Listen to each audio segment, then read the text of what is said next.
A word of warning, this podcast explores graphic and disturbing stories and includes some strong language. It therefore may not be suitable for our young listeners or other folks who may find it disturbing. Hello and welcome to True Crime Daily, the podcast covering high-profile and under-the-radar cases from across the country every week. I'm your host, Ana Garcia. Our cases this week: what kind of a mother puts her baby in a playpen, then takes off for a week-long vacation? The toddler died of starvation and extreme dehydration all alone. The mother told the judge that God has forgiven her. I don't know about that, but I do know that the judge has sentenced her to life in prison, where the judge said she will be treated better than she treated her baby. She'll be given food and water. But first, an obsessive and jealous man who Googled how to kill your ex's fiancé has been convicted of doing just that, of murdering him. He admitted to the jury that he was a little obsessive, but insisted he had to shoot the other man in self-defense. Well, they didn't buy it. We are recording this on Wednesday, March 20th of 2024. Our guest today is Gerald Griggs, a criminal and civil rights attorney, a social justice advocate, a dear friend of the show. Is there any kind of law that you don't practice, Gerald? Currently, no. I'm taking all of the cases, so I'm trying them all.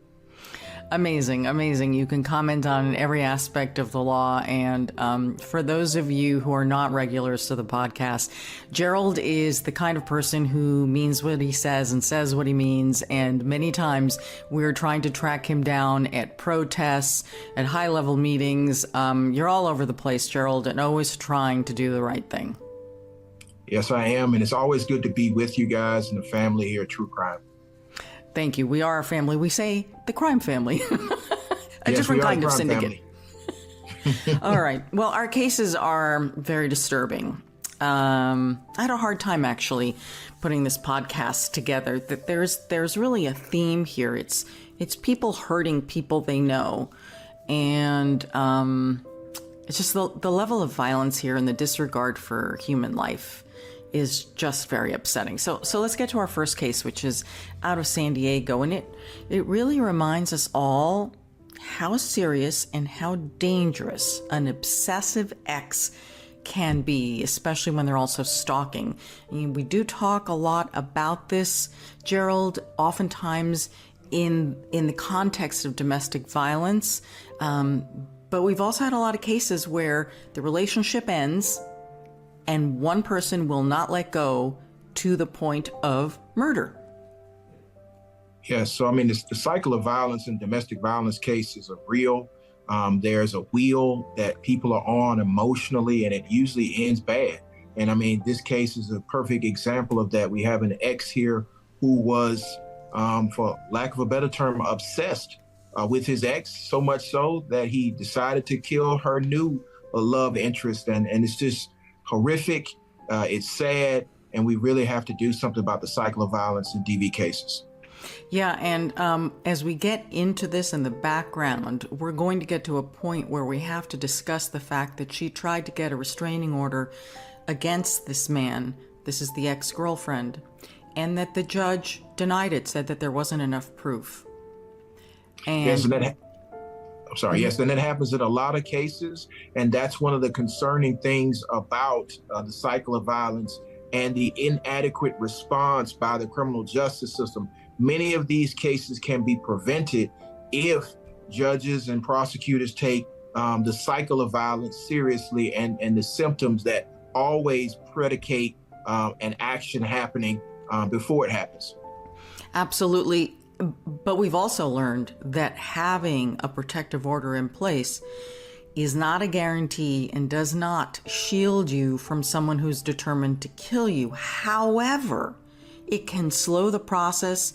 It can perhaps, put the person behind bars for violating it and give you time to get away and move again.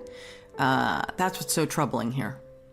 Yes. And so, TPO or PPO are not a panacea. They don't solve everything, but they do give you time to relocate, give you time and a weapon to use if the person continues to make contact to get them arrested before an act of serious violence happens. So it's a process. But again, I think that, prosecutors and judges need to take these allegations seriously before somebody gets really hurt. And in this case, it's further complicated by the fact that the convicted killer here did not take the action against his ex, who was seeking the protective order, but he took the action against the ex's new boyfriend, fiancé. So it's not clear whether the protective order would have worked here. But again, if it had at least pressed the pause button, it could have given them an opportunity. So let's get into the details here. Police say that this jealous man literally Googled how to kill your ex's fiance. Could you be more specific? I mean, it's always that metadata that gets you. I mean, who literally Googles how to do something, not thinking that it would come back to haunt you? I mean, metadata is everywhere. You can't clear your search histories from all of the artifacts that are left on the internet. So it's really troubling that this person, one, did the act, but two, was so brazen and heinous to document it beforehand by doing these searches to see how they could best do it. Yeah, he was pretty sure what he wanted to do. Like I said, he's been convicted. So he carried out his plot against 37-year-old Mario Fierro, who at the time was a Catholic school teacher, and he was engaged to this guy's ex-girlfriend. So he was engaged to the object of the man's obsession. The convicted killer here is 33-year-old Jesse Alvarez. And last week on March 10th, a jury found him guilty of first-degree murder with special circumstances of lying in wait. Two things stand out about this case. One, the man who admitted on the stand that he was obsessed with his ex-girlfriend took the stand in his own defense and said, yeah, I was obsessed. And then goes on with a crazy explanation that we're going to let you, listen and judge for yourself. And the other thing is that it actually took a day to even deliberate. I mean, I can't believe this didn't take 5 minutes to deliberate. Well, jurors have to be thorough and go through all the evidence. And, when a case is a self-defense case, typically the defendant has to get on the stand and try to make out self-defense. Now, it's going to be very difficult, and it was impossible in this case because they had the search history. But jurors like to be conscientious and take time. Again, I don't think it should have taken a whole day, but they were trying to be conscientious with the facts that they had before them, and even to consider the defense that was put in front of them. So I want you to hear from Jesse Alvarez, who's been convicted. This is him on the stand. I was announcing their engagement, and I was super shocked because I didn't even know she was in a relationship, much less getting engaged. My dad has always taught me from a young age that, talking face to face is the best. And so anyways, I just decided that for all those reasons that maybe I could just catch him on his way to work and just talk to him for a little bit. Just, talk with him about Amy, just clear up any concerns I had, wish them on their engagement, and then fully move on. Whatever he said there does not line up with the evidence as far as the level of obsession. No, and it's not going to justify his actions. I mean, whatever mental gymnastics he was trying to do to justify why he was so obsessed with this young lady and ultimately killed her new love interest wasn't going to square up with the facts and circumstances as we knew them that was presented in the state's case in chief.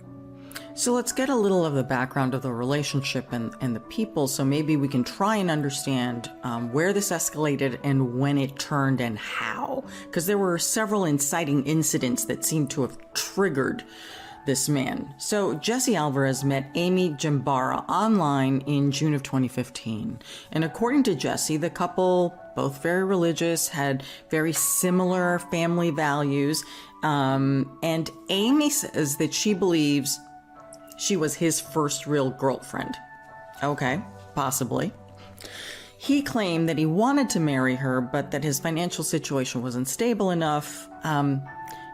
If he's claiming that that's the reason they break up, she's got a much better explanation than that. Her explanation is, look, they dated for 3.5 years. She ended the relationship in September of 2019 because she said he was obsessive. And so we all know how that can take a lot of forms. Someone can be watching you, can be manipulative, won't let you out of their sight. I mean, it's a very complex series of aggressions and feelings when we talk about obsession.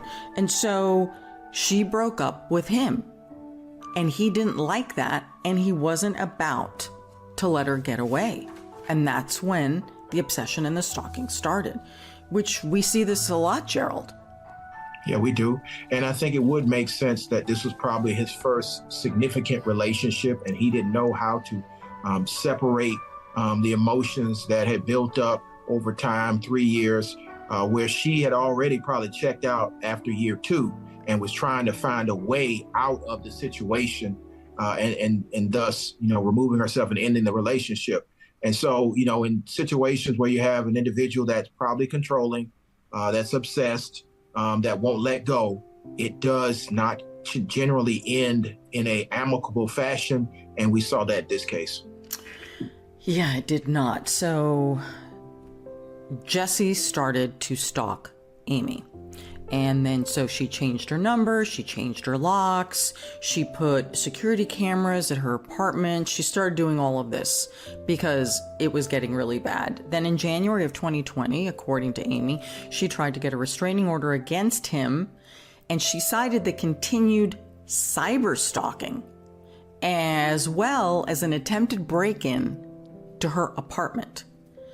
Well, despite the fact this appears to, I think, all of us to be dangerous behavior, the protective order was denied by a judge. According to the filing documents, Amy's restraining order did not meet the burden of proof that abuse had occurred within the definition of the Domestic Violence Protection Act. Realize this is another state that we're talking about, and you practice in Georgia?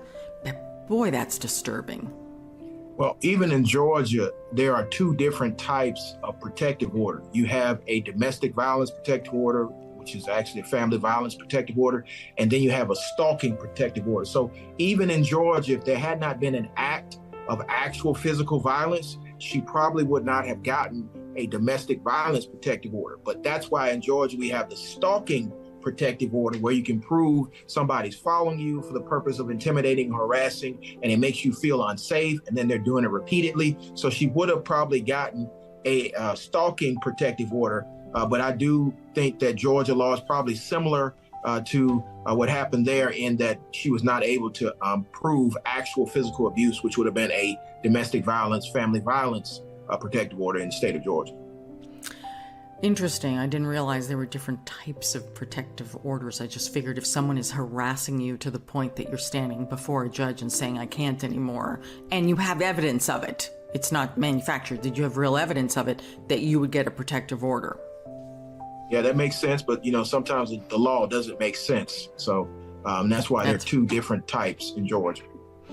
So Amy continued on with her life, even though she couldn't get the protective order, and she started dating a fellow teacher at Cathedral Catholic High School. So in December of 2020, this would be Mario, and Mario proposed. Both families were thrilled, so were their co-workers. The school even posted a photo of the pair with Amy proudly displaying her engagement ring. I suspect you can see what it is that pushed Jessie over the edge, because he saw a similar post on Facebook, and that's when he lost it. Yeah, I'm sure that triggered him, especially the outpouring of love and affection, both in the photo and then from the community in general, probably set him off, especially, seeing it all over social media.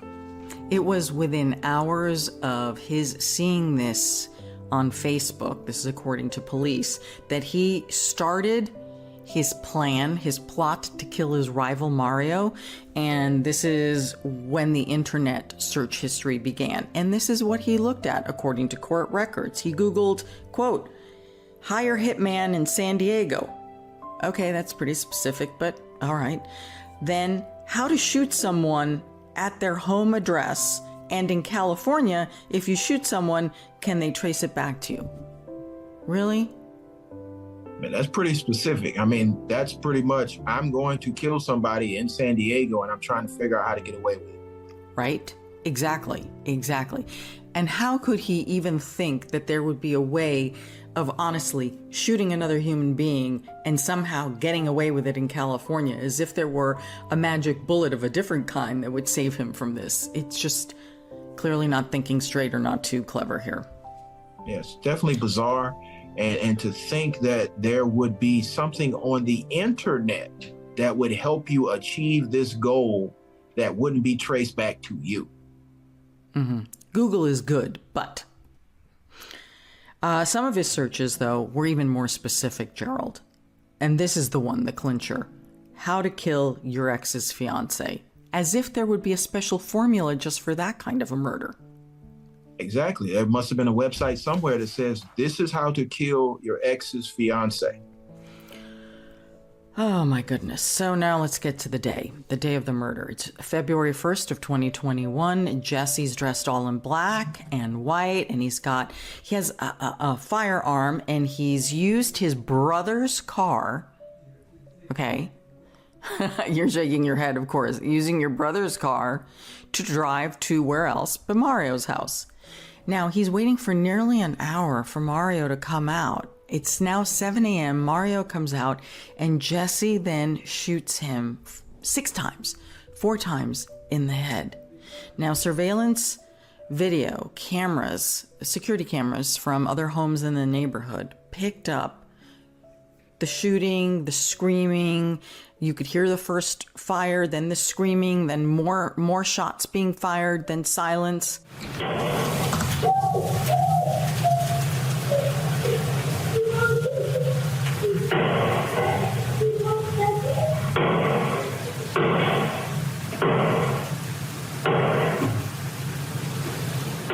When police officers responded, they tried to perform CPR on Mario, but it was too late. He passed away before even getting to the hospital. Now, police were able to apprehend Jesse the same day. Not really surprising here, given... I mean, he's in his brother's car, so, probably not hard to find his brother's car. No, and his ex-girlfriend, who is now the fiancé, and her fiancé has been murdered, who is she going to think about suspect number 1? Who most likely... The guy that was stalking her, that she tried to get a protective order from, yes. Exactly. So you tell police that, and in 5 minutes, they can figure out who they're looking for, at least to have a conversation with. Well, he was apprehended later that day. Jesse was charged with murder, with special circumstances, with the allegation of lying in wait. And the special circumstance meant that Jesse could then face the death penalty if convicted. However, prosecutors decided not to pursue that. And in California, the death penalty has actually been stayed. So while there is a death penalty, there isn't. So it's just like one of those, very vague areas of the law for us as far as practicality of actually saying, we're going to put someone to death. That's just not going to happen right now. So the defense. I know, Gerald, everyone's entitled to a defense, but the answers here, and you said, he had to get on the stand to explain the self-defense part of it. But if you're the one who brings the gun to the other person's home, right, on the street, and then you claim that the other person assaults you when you're standing there probably in the most menacing way, that all of a sudden it becomes self-defense, like, what were you doing there in the first place? And he waited for him. So he didn't just go there and just shoot him. He waited until he came out. He was dressed in all black and some white. He brought the gun. So, it was always going to be an uphill battle to show that the victim was the primary aggressor. And then even if the victim was the primary aggressor, you brought the gun. So maybe he said something to you, or he tried to strike you. And again, this is all in facts that we're making up in our head, because none of that happened, because it's all caught on what? Ring camera. But I don't really know how you make that reasonable, that you were defending yourself when you stayed there till 7 a.m. and you brought the gun and you shot the man 6 times. And California is not an open carry state. So that changes the dynamics a little bit here for California. Okay, so this is Jesse's explanation of what happened and what went wrong the day that Mario was killed. Okay? Jesse says that he was inspired after reading a Bible verse. So inspired, yes, that he decided he needed to speak speak to Mario himself. And that he figured that if he could talk to Mario and tell him he's been inspired by this Bible verse, he could then explain that he has moved on from his obsession about Amy. And then he says that it's the school teacher who got aggressive with him, tried to wrestle the gun, and that's why he got shot. Kind of ridiculous, right? Absolutely ridiculous. So he goes to this man's house, lies there and waits till 7 a.m., then has a conversation with the man saying, I'm inspired by a Bible verse to talk with you and let you know that I no longer have these feelings for your fiance. And then that man attacks you. So I'm trying to figure out which Bible verse was it Cain and Abel that inspired him? Or was it David and Bathsheba that inspired? I mean, none of this is going to, fare out well with whatever Bible verse that you are trying to use, because most of them say, thou shalt not kill thy brother or thy neighbor. So I'm confused how the Bible was even brought into this, but let alone the man then tries to struggle with you over the gun and get shot 6 times. And just in case you think that Gerald and I are not doing a good enough job of explaining this man's defense, we're going to let you hear Jesse in his own convoluted words. Try and give this a chance, and then you tell me if this makes any sense. Again, this clip is from Fox 5, and this is Jesse on the stand explaining what happened. And he rushed at me, and I was completely taken aback. He started trying to punch me. I put up my arms to guard myself. I said, please stop. So I had my arm up, just trying to block him from his advances, and I pulled out my firearm and I showed it to him just to say, stop, stop. And I thought when he would see the firearm, he would stop, but instead he tried to seize the firearm from my hand, and we were wrestling over it. And he started to point it towards my direction, and then he got his fingers around the trigger and he pulled it, and the gun discharged, and I turned to face him, and his back was to me. I shot him in the back, and he stopped, and I put my gun down. He went to his knees, and I just, I stopped, and then he got up from his knees and looked at me again. He said, "You kill you," and he rushed me again, and I just aimed downward. I shot. Now, here's the other thing that Jesse is alleging. He says that he has autism spectrum disorder, and that contributed to his feelings of social isolation following the breakup. And he admitted feeling upset and enraged that Amy had moved on, but that he had no intention of killing Mario. Now, it is very possible, if indeed he may have not, maybe he would have had challenges with social cues and personal interactions. This may all be true. However, this choice, look, this is premeditated. And the jury's already decided this. It's not like, I'm going out on a limb here. This is clearly premeditated on this guy. Absolutely. It's clearly premeditated. And we do know that many members in our community are autistic and are on the spectrum, and that's understandable. I just don't like how he tried to use that as a tool to justify the cold-blooded, premeditated murder of a man he did not know. And so it's I'm sure at that point, first off, the jury was turned off by his defense from the very beginning. But then when you add and compact that on, I don't see why it took him a day. Yeah, and I agree with you. So many people who are very high functioning, to try and drag that into this part, it didn't work. The jury just didn't buy it. So prosecutors held firm. They said, you know what? He deliberately planned Mario's execution. They say that Jesse purchased that gun with the intent of killing Mario, even, get this one, even practicing at a shooting range, wait for it, and asking a range employee the best place to aim to kill someone.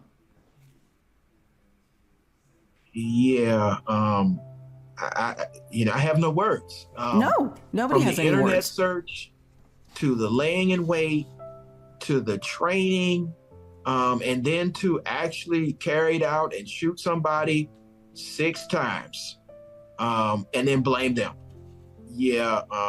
I have a word, guilty. One word. Yeah. That's my word.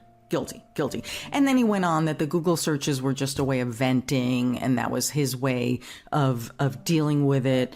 Well, just absurd. Anyway, he was convicted of first-degree murder with that special circumstance of lying in wait on March 11th. So this was last week. Jesse is scheduled to face sentencing on May 10th, next month. And I would think it's quite likely that he's going to get life without the possibility of parole here. I think that's quite likely. He's lucky that California has stayed the death penalty, because this might have been one of those cases, given all those circumstances, where, you know, a judge or a jury, depending on how California used to do it, Georgia here, it's a jury, would make that decision on whether or not he should be executed. Agreed. Our next case defies any explanation. There can never really be justice for a mother who left her toddler alone for a week while she went on vacation. Of course the baby died. What other option would there have been? What else could have possibly? Of course the baby died. She died of starvation and extreme dehydration. This case is out of Cleveland, Ohio. And it absolutely sickens to me, because for those of you who are listening and can't see the picture of her, of the mother, I don't even want to call her that, of this woman with her suitcase getting into a car, getting ready to go on vacation to woohoo and have a good time in the Caribbean and Puerto Rico. Are you kidding me? And you leave a toddler alone in a playpen? Oh my God. I mean, the greatest blessing that we have for those who have been blessed enough to have a child is that child. And that they're so precious, especially at that age, so dependent on their parents. And for you to do something like leave your child in a playpen to go off to a Caribbean paradise while they're suffering and starving to death, that's just heinous. If we take a moment to think about what this little girl's life would have been like in that last week, the terror, the loneliness, the hunger pain, the thirst. You know, she was in a playpen. The authorities who responded finally said it was a horrific scene. I mean, everything was covered in waste. It was just, oh my God. It's just so horrible. It's so horrible to do this to a child. And neighbors say that, you know, they were always worried about this woman. They said that she would often drop off the baby, and that one neighbor says she dropped off the baby for a whole month. My question is, why couldn't you drop off the baby this time? And if you don't want to care for the baby, then drop her off at a church or drop her off at a police station, then get in the cab and go on your frickin' vacation, right? But don't kill the child. Don't kill the child. Or drop her off with some of your friends, drop her off with your family, again, drop her off and leave her up for adoption, something. I mean, there's so many families that struggle with the inability to have a child that would love to have a beautiful little girl who they could love and nurture and grow into a, you know, phenomenal woman. You know, to do something like this, and for the neighbors who had, you know, seen something like this before, to not report it. I mean, if she's dropping folks off for a month, there's a real, you know, substantial danger of harm to this child that was ignored. Yeah, that is really troubling. You know, I see it both ways. I see it, if they had at least reported this, maybe they would have taken care of the child and moved her into a much more safe area and family and protective environment. I totally get that. And then I look at the flip side of that and I think to myself, okay, maybe this is a community trying to help a woman who's struggling. Look, I am not defending this person. This person is despicable. I am sick to my stomach, and I hope that the worst things happen to her in prison.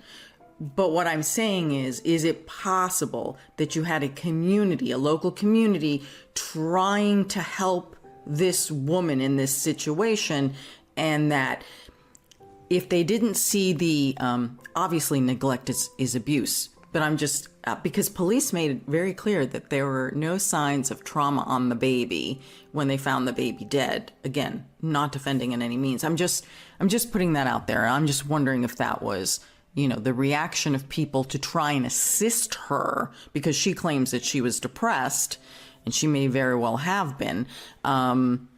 So I just wanted to toss that in there for people, and I'll be very interested in all of your comments. So let's get to this convicted killer. She's 32 years old, and her name is Crystal Candelario, and she was given a life sentence after leaving her 16-month-old daughter, Jaylene, alone for 1 week. She left her in that playpen. I just can't. So while her baby struggled to live, the mother grabbed that suitcase, went on that vacation to Puerto Rico, where she took pictures of herself on vacation. For those of you who are listening, I can assure you she looks very happy and does not look like a woman who is worried about her child. You know? I mean, the pictures say it all. And while she was enjoying herself on the beach, her child was suffering and dying in a playpen alone, malnourished, and wasting away. And I don't, as a father, I don't know how you can do something like that to your child. Again, it's a special blessing to have a child, and to not take care of them while you're off partying in another tropical location. That's just horrific. Yeah, it is. According to neighbors, she lived in Cleveland's West Side and with her parents. And apparently Crystal had 2 daughters, an older child that was about 7. So here's what's interesting. At the time of this incident, Crystal's parents were on a vacation of their own, and they had taken Crystal's older child, leaving Crystal with the baby. You know what I think? I think she didn't like that. I think this one didn't like that she was left to care for the baby while everybody else is on vacation. That's possible. She should have just allowed them to take her other child with them. Yeah. It's really simple. No parent should be jealous of their children or their parents enjoying themselves, and definitely shouldn't take it out on your younger child. Mm-mm. So when she returned from vacation, Jaylene, this was about 8 a.m., Jaylene was unresponsive. Of course. What exactly? I want to know. What exactly did this woman think she was going to walk into? A freaking miracle?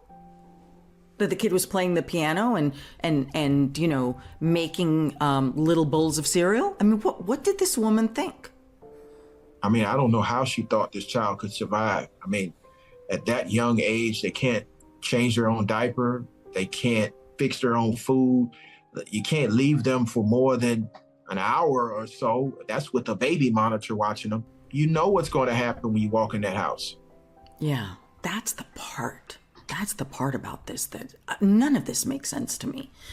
So she apparently cleaned up the baby and changed some clothes on the baby, then calls 911. So she's lying to police and she's hiding the condition of the child. However, she can't clean up the mess that is the playpen. There isn't enough time. So she had to make a split decision here. Is this baby really dead? Do I call 911? Should I try and save her life if it even is possible? But of course not. The baby was dead.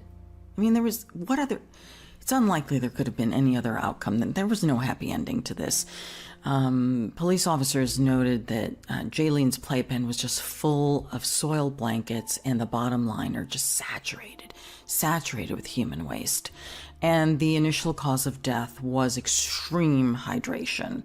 Following the investigation and Crystal's own admission to authorities, she was arrested a day later on the 17th and charged with murder.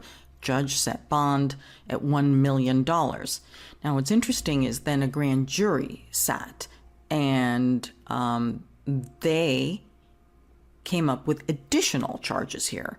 She now was facing aggravated murder, felony murder, along with charges of felonious assault and endangering children. And in their indictment against the mother, prosecutors reserved the right to pursue the death penalty against this woman. Yeah, I mean, it's horrific what happened. it just boggles the imagination that someone would leave their own child in that situation. Oh, it's just awful.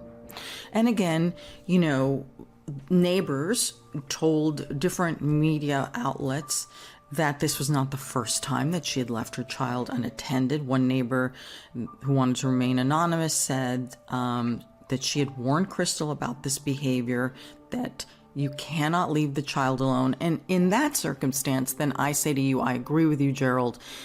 If that's what she was doing, they should have called Child Protective Services. If they were just saying, you know, hey, I don't have anyone to watch, you know, Jaylene, can you take her? And then they're trying to accommodate her and she's over-imposing, that's perhaps a different thing. But if she's leaving the child alone, someone should have called Child Protective Services. Yeah, I mean, especially after you warned her the first time. Look, you shouldn't do this. If you do this again, I'm going to have to call the authorities because the child is in imminent harm and danger by being left unattended. So again, I double down on my statement. They should have made, you know, the authorities aware. DFACS, Department of Children and Family Services, or something equivalent to that in Ohio.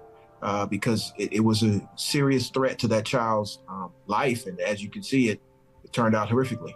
Yeah. Now, you know, whether the mother was having problems with depression and couldn't handle taking care of the child, or the mother just didn't want the child, you know, we don't know the answers to these questions. But this is, again, the worst possible outcome of any configuration of all of those things. Now, Child Protective Services has confirmed that they have no prior records or cases involving Crystal. So in February of 2024, this would be last month, Crystal formally pleaded guilty to 1 count of aggravated murder and 1 count of endangering the life of a child. In the plea, the prosecutor said this case is one of those truly unimaginable cases that will stick with me for years to come. You can't get this. You can't remove this. You can't erase it. You can't look away. Now, here's the part that gets me. And there's a lot that gets me about this case. All right. Crystal addresses the court and the judge using an interpreter. This is the amazing part. Okay. She actually says, because I was listening to her in Spanish, and of course you'll hear both the English and the Spanish. She had the nerve to say that God and her baby had already forgiven her. Really? Unbelievable. Wow. I don't know what to say. Well, I want you to listen to it, Gerald, because it's unbelievable. Here she is in court, and this is what she's saying. Okay? Play the clip. Hay mucho dolor que tengo con respecto a la pérdida de mi bebé Yailin. There's so much pain that I have in regards to the loss of my baby, Jaylene. Estoy muy dolida por todo lo que pasó. I'm extremely hurt about everything that happened. No estoy tratando de justificar mis actos, I am not trying to justify my actions, pero nadie sabe cuánto yo estaba sufriendo. but nobody knew how much I was suffering Y por lo que estaba pasando. and what I was going through. Todos los días le pido perdón a Dios y a mi hija, Yailin. Every day I ask forgiveness from God and from my daughter, Jaylene.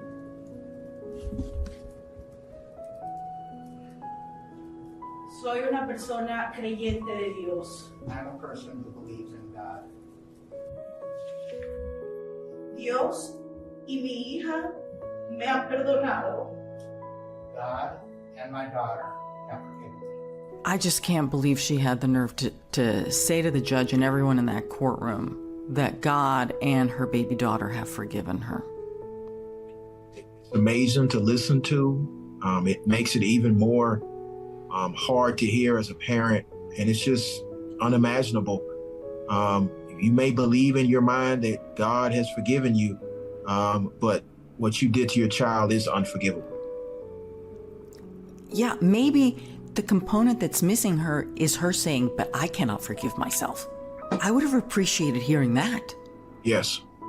But I didn't hear that. That would have been the appropriate response. Yeah.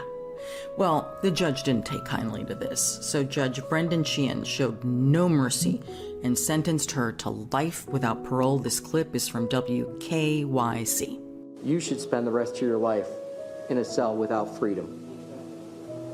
The only difference will be that prison will at least feed you. Amazing, right? Amazing. He said what we all were thinking. There's no way you could justify any of this in any form or fashion. And at least the criminal justice system will have more compassion on you than you had on your child. If she's hungry in prison, she will be fed.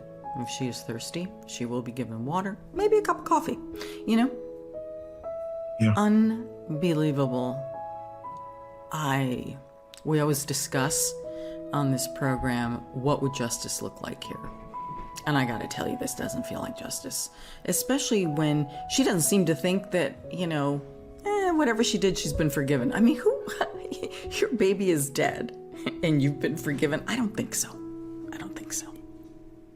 No, I don't think anybody believes that. And I think that ultimately, she's going to have to answer both in this world and the next. And may it be very harsh. Boy, do we need to hear something a little different right now, okay? It is time for our comment section. These are the crime cases you all are talking about on social media. Here's our producer, Will Updike. How are you, Will? Good. Thanks for asking, Anna. Good to see you. Gerald, how's it going? Hey, Will, how you doing? Doing good. So this week, we have a case of a fictional master of international espionage busted in a national park. So this case comes out of Yellowstone, Wyoming, where former 007 star Pierce Brosnan has pleaded guilty to charges related to entering protected and dangerous areas of Yellowstone National Park. Now, this comes after Pierce was hit with 2 charges for trespassing in the park back in December of last year, when the actor walked off the path, because if you've ever been there's a lot of paths, reportedly onto a delicate stretch of the park, not so far from Mammoth Hot Springs. So that's on the Wyoming portion of the park, kind of the largest portion of the park. And if you're not really familiar, there's, the draws are like the big geological features, specifically the geothermal stuff. These include the geysers, which you probably, most closely associate with Yellowstone. There's also mud spots, fumaroles, and hot springs. Now, these aren't the hot springs that, you hop in and like have a good time. It's not that kind of hot springs. These have extreme temperatures, and the pH can also sort of be unknown. They can be acidic enough to eat through boots, stuff like that. And the ground can be really unstable. Like it's really hard to tell if there's like a thin crust covering up one of these, geothermal pools. So you could, take a step off the path onto the wrong thing. Boom, you're through. Boom, your foot is gone. So they take this stuff pretty seriously. You're such a wealth of information here. The geologist, formerly known as Will, crime producer. Growing up in Montana, you do at least one trip to Yellowstone per year, whether through school or with your family. So I'm decently well versed. Ranger Will. Yeah, I wish. If they'd have me, I'd definitely spend a summer out there. So Brosnan initially pleaded guilty to these trespassing charges. Kind of an issue with that, though, is he posted a picture on social media, which has since been deleted, but I have it, TMZ obtained it, of him posing on a snow-covered sort of portion of what is very clearly a hot spring. And I want to say, if the ground, they're already unsure if it's unstable, having it be covered in snow kind of doubly makes it a little bit more dangerous, because you truly have no idea what's going on the surface there. So he wisely kind of reversed course and pleaded guilty to these petty charges of entering protected and dangerous areas of the park.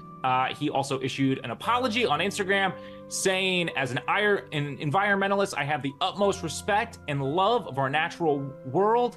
However, I made an impulsive mistake, one that I do not take lightly, when entering a thermal area covered in snow in Yellowstone Park to take a photograph. I did not see a no trespassing sign posted that warned of danger, nor did I hike in the immediate area. And he goes on, I deeply regret my transgression and offer my heartfelt apologies to all for trespassing in this sensitive area. Yellowstone and all our national parks are to be cared for and preserved for all to enjoy. He added the hashtag stay on the path. So yeah, I mean, like, a way to make something positive out of this. Yeah, he apologized. Yeah, who knows if he saw the sign or not? I will say the designated paths are pretty obvious, but you know what? I'm willing to give James Bond the benefit of the doubt. So he's going to be subject to about $1,500 in fines for these transgressions. $1,000 of which is actually a service donation to Yellowstone Forever, which is a nonprofit associated with the park. So, some good comes out of this. It's kind of a fun story. But we had a lot of comments on this one in our comments section. Crime Scene Tape was a little confused about which Yellowstone they were talking about, since the actor was in Montana and Wyoming. They said the park or the TV set. Yeah, we got a couple of comments about how they should add him to Yellowstone, the show. I love that show. I'm obsessed. I'm not super familiar with it. Oh my God. The first 3 episodes, it was hard for me to get into it. And then I was like, this is very treacherous, dark, complicated, violent, graphic. Yeah. Yeah, it seems like really good drama. And Gerald is like, really, and you watch this. Yeah, you watched it. I haven't watched it, but again, this sounds like a story when doing it for the gram goes wrong. Don't take pictures where you're not supposed to be.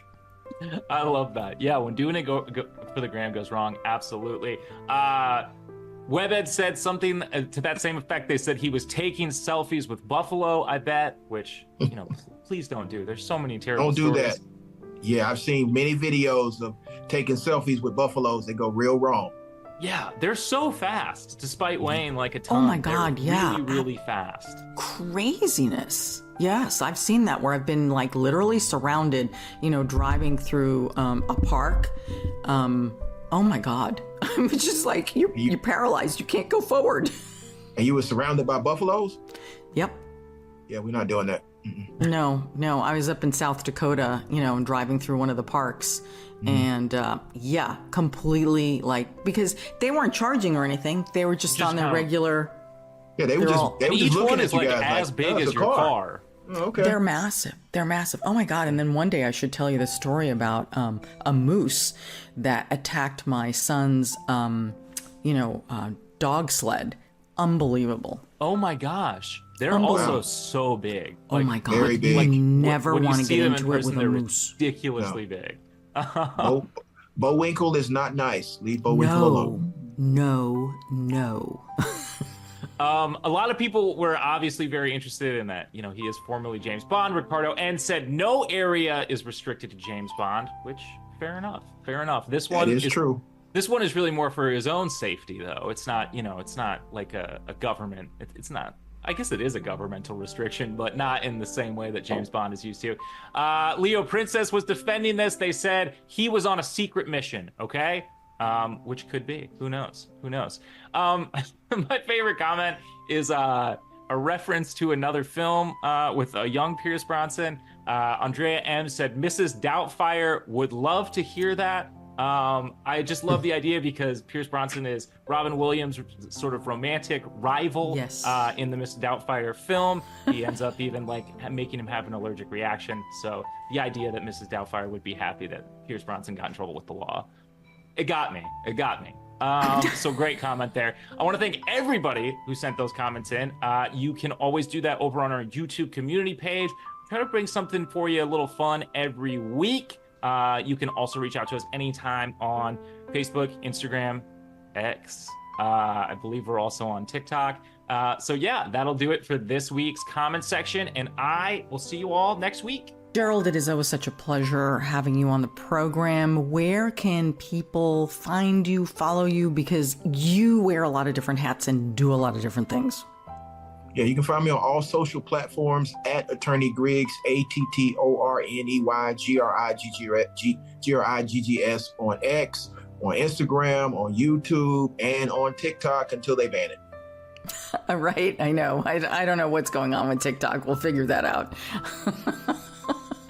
I always have to believe that someone's got this figured out. I can't figure it all out. You can find me, Ana G News, Ana with a 1N, on all social media platforms, except on TikTok. I have, instead of the S, it's a Z. It's Ana G News on TikTok, but I rarely ever post on there, and maybe now I shouldn't get that attached to TikTok. I have no idea.